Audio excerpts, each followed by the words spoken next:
Plastic-free travel. Is it possible, or are you completely doomed? Especially in countries such as Iceland, which is notorious for being, oh my gosh, so much plastic. Wow, everything is plastic because there's so much food that is being imported. But is it possible? Last week I was in Iceland together with my sexy boyfriendo, and we decided to take on the challenge of trying to live plastic-free whilst being on the road full-time, going from location to location. Let's see how we went. As always, if I want to be plastic-free, you have to be prepared. It's not just like, oh, look at me, I rocked up and everything's easy. You do have to take extra steps to be prepared for your encounters with plastic because it is everywhere. It is a challenge 100%. And these are the tools that I have with me all the time when I'm trying to be plastic-free, not even just traveling, just in general, when I'm living.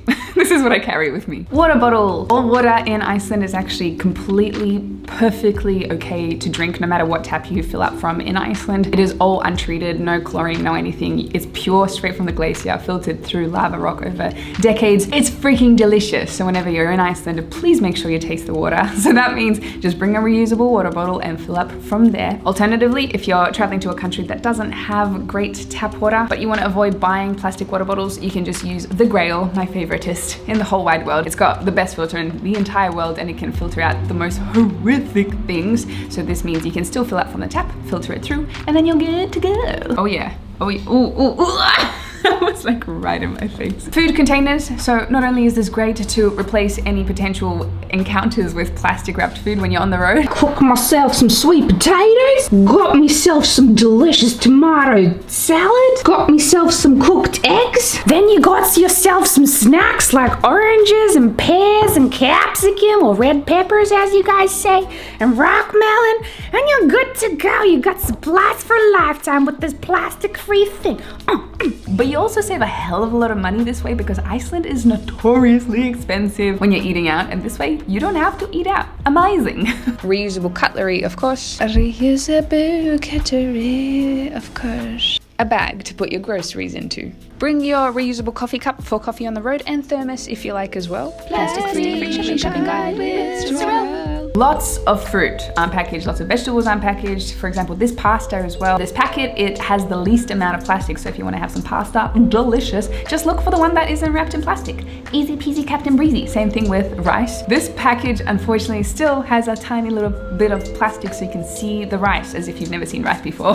Chuck in some veggies, some coconut sauce, cream, get yourself sauce in, and you got yourself a delicious meal. A thing to note with the onion and garlic, in Selfoss and Kronan you can get individual onions, which is really great, but garlic I still haven't found it anywhere that comes individually. When I am shopping in supermarkets, no matter where I am in the world, I'm always dictated by what is plastic free. So it's not always what I wanna eat, it's kind of what I can eat according to what is not packaged and what is packaged. Honestly, it might sound a bit difficult at first, but it's not. You just kind of get inventive with what you can eat. It's not the end of the world at all. I think in my brain I just create it as it's not available. That food that I wanted to eat, it's not available. So let's come up with an alternative. Really, not the end of the world. As long as you're still eating healthy and you're still eating good, it's okay. Whenever I'm staying in my accommodation, if I don't have a lot of rubbish, then I will, I'll leave my little rubbish pile on the side of a sink. And if it's something not sanitary like toothbrush, I'll wrap it into toilet paper. A lot of these cleaners, they have gloves on. So if it's not extreme, like a tampon, for example, which definitely don't leave out for the cleaners, then these people are wearing gloves anyway, and it's just saving the planet. And if one of my stays I'm cooking a lot, I'll put all my rubbish into one source, so I'm not wasting excess plastic bags. And then with one of the plastic bags, I'll just take that into the car and I'll use that as my plastic bag for the rubbish for the entire trip. Reusing and upcycling. And I just thought of something.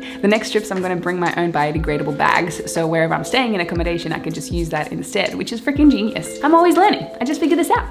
Boom. There are some disposable bags that are not actually what they say they are, so you really have to research and check which ones are decompostable for real, which ones are actually good, and the ones that are really good, they will start falling apart after 24 hours if you have liquid in it, so you can't really keep it for that long. One of the things I do is I check if the tea bags are wrapped in plastic or paper packaging. I always go for the paper ones, obviously. What's this? Coffee.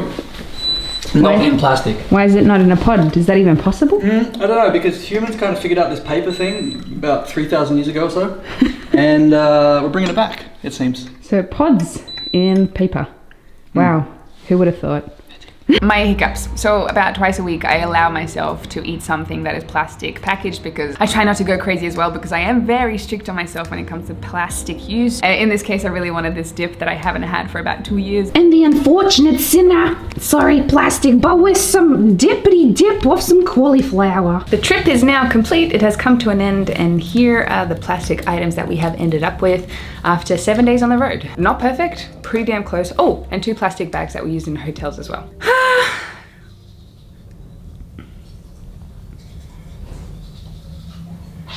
The challenges are that we usually don't eat like this in everyday life. We eat a lot healthier and we don't have breads or pastas or anything like that. But in this instance, it was a holiday because I'm always working. So we let ourselves eat all these different things, which were delicious, and we were full and happy, and we didn't hurt the planet.